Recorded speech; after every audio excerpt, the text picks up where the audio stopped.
The Pier carnival glowed with string lights over salt air and sugary stalls rebuilt after the eruption that twisted the coast. 4 indigo-blue koalas moved like veterans of the Midway. Mr. Wiggle-Wuggle meticulous with lists, Mildred steady with plans, Trudy grounded and blunt, and the douche loud enough to turn chores into sport. Their paws were sure, and their rivalry stayed friendly, fueled by shared snacks and constant one-upmanship. They treated the Midway like home, keeping rhythm with the crowd and the surf. They ran a volunteer wayfinding booth to guide visitors confused by the new post-eruption grid. Mr. Wiggle-Wuggle carried clipboards. Mildred sketched routes, Trudy checked detours, and the douche barked directions like a carnival barker with a compass. Between waves, their debate returned. The douche said a sandwich was anything hugged by bread. Trudy snapped that taxonomy mattered or else chaos would rule lunch. Their work came from a promise made after the ash settled. The city's recovery depended on clear routes for vendors, medics, and families. The koalas had become the Pier's most trusted guides. When whispers spread that street names would change again, they knew they had to get ahead of the confusion. Mr. Wiggle-Wuggle said they would step out from behind the booth if that was what the city needed. Trouble perched above the crowd in burgundy velvet feathers. Jade and Obozo, 2 ravens who agreed on nothing except greed, chaired the Pier naming authority and controlled the sign contract. Jade spoke in clipped lines about efficiency while Obozo cackled through press hits like he'd owned the shoreline. Jade said efficiency would guide a new era, and Obozo crowed that the Pier would thank them. Their plan was simple breed wrapped in marketing. They would rename every street into a pun they could sell as naming rights, and wire those names into the city's map app they also controlled. They justified it as a cultural refresh tied to the eruption and pushed an emergency ordinance to mute public comment. Jade called it modernization, and Obozo said the ad money would prove their genius. Consequences arrived fast. Fisherman's Way turned into Castaway Crossing. Shoreline Road became Ushorcombe Lane, and deliveries got lost between jokes. Stalls missed shipments. Medics were routed around silly detours, and Jade smirked while Obozo boasted that entertaining maps drove tourism. Obozo said the numbers would vindicate them. The koalas cornered the ravens outside a peppermint-striped city tent and tried reason. Mr. Wiggle-Wuggle said the Pier needed clarity, not punchlines, and Mildred offered maps showing what would break. Jade dismissed them as sentimental, and Obozo flapped a wing and said their booth could stick to pointing at corndogs. Nearby, the douche squinted at the arcade leaderboard and said the top score on Whack-A-Eel moved too perfectly to be honest. At the next booth, a banana yellow splash of a side mission arrived. 2 platypuses, Polly with a headset and E-Money with a tablet, organized a vote to name a small hamster, Captain Nibbles, as honorary police chief to boost morale. They asked the koalas to help with a safe parade route, and Mr. Wiggle-Wuggle agreed if they would stand with them later. Mr. Wiggle-Wuggle said they'd help now and call in support when needed. The ordinance sailed through its first reading as drones zipped out with burgundy-trimmed signs that clicked into brackets. Obozo announced on stage that punctuation was progress while Jade tapped a tablet to reroute foot traffic. Trudy hissed that the ravens were already cashing checks, and the douche muttered that the arcade high score updated mid-game without a player. The douche said that had to be cheating. Quick interlude. Remember to support the story so more Pier problems get solved. Like and subscribe to the channel. And comment the word slop to let the algorithm know you're on the map. It helps more than you think. And we read every slop with a smile. The koalas tried a fast fix, wheeling out confetti cannons from the parade shed and blasting drones with biodegradable snow. 1 drone jammed, but the rest switched to infrared and finished while Jade clapped slowly. Obozo smirked and called them volunteer chaos, and Mildred tugged the douche's ear when he yelled that the arcade cheater was probably running the drones too. Obozo said the city needed professional guidance. Fallout followed immediately. A skater fell when a detour looped into itself. An ambulance circled Ushorcombe Lane twice, and locals shot the wayfinding booth side-eye. Mr. Wiggle-Wuggle apologized to every passerby, while Trudy muttered, that maybe sandwiches were the only uncontroversial topic left. Trudy said at least bread stayed named bread. Jade struck at small joy by revoking the hamster ceremony permit, claiming the new pun routes broke crowd plans.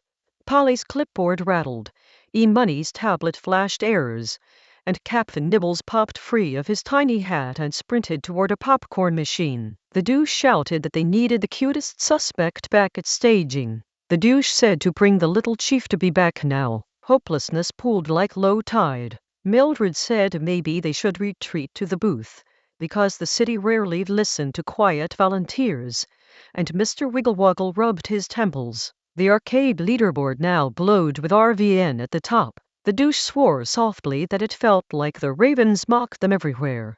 The douche said those initials were a slap in the face. Tension snapped into argument. Mr. Wigglewoggle said a hot dog was a sandwich because structure mattered, and Trudy said gravity mattered more because they were falling apart. Mildred shushed them and pointed to the bakery where Jade and Obozo emerged balancing pie boxes with greedy focus. Trudy whispered they never passed that bakery without buying two, and Mr. Wigglewoggle laid out a plan to lure them past multiple bakeries during the gala, delay them until an auditor arrived, stop drone updates, and win legal authority by restoring the hamster ceremony first. They turned the side mission into a rescue. E-Money found a post-eruption community resilience clause letting honorary officials reclaim permits for public safety, and Polly rallied vendors into a gentle scoop line to catch Captain Nibbles. The koalas soothed parents, cleared a corridor, and presented the clause to a flustered clerk, who stamped quickly. Polly said they would stand with the koalas, and E-Money promised to jam the map app with ethical auditing tools when needed. With the badge pinned and authority granted, recruitment accelerated. Polly cleared a swirl of dancers and strollers with kind instructions and bright signs, creating a test corridor. E-Money mirrored the Raven's drone interface on his tablet to make harmless shifts. Captain Nibbles tapped his new badge at the booth, deputizing the koalas with a solemn squeak. The douche translated the squeak as go nuts but orderly. Team assembly spread across the pier. Booth owners lent carts, lifeguards rolled out cones, and the bakery agreed to set satellite trays to slow the ravens. The douche intercepted a flashy, tourist-named button masher Barry flexing a magnet ring by the arcade cabinets and called it illegal. Barry laughed badly and backed away as security confiscated it, and the magnet slipped into the douche's pouch for later.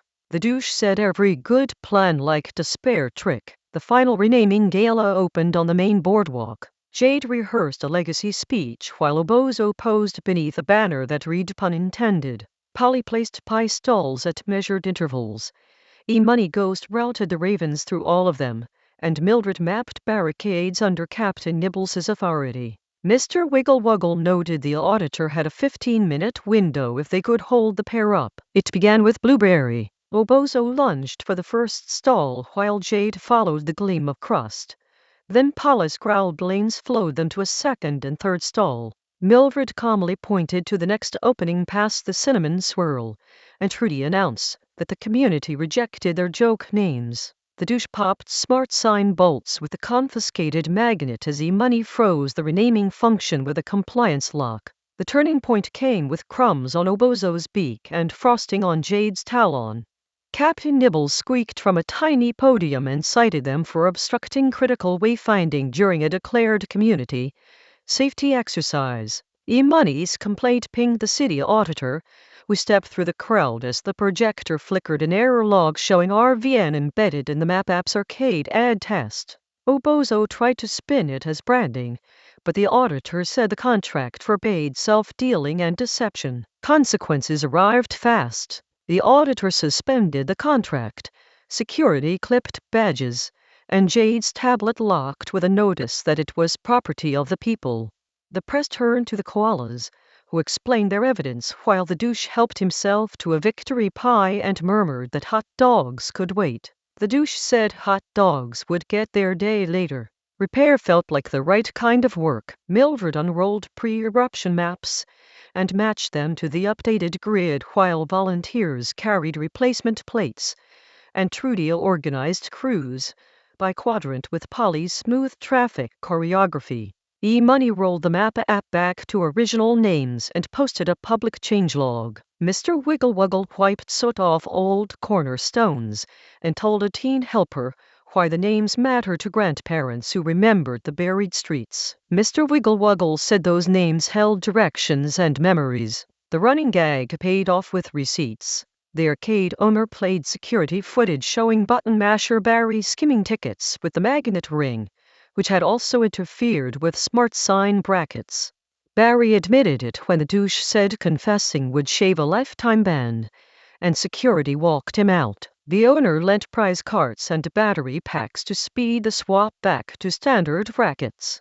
Barry said he did it and would take the ban reduction. Captain Nibbles rode past on a little wagon to inspect restored corners like the proudest honorary chief. He squeaked thanks to the bakery for their patience with the pie parade, then squeaked to release the barricades. Polly gathered her team and said the promise had been kept, and E-Money fist bumped Mr. Wiggle-Wuggle with a quiet pledge to be back if ethics were needed again.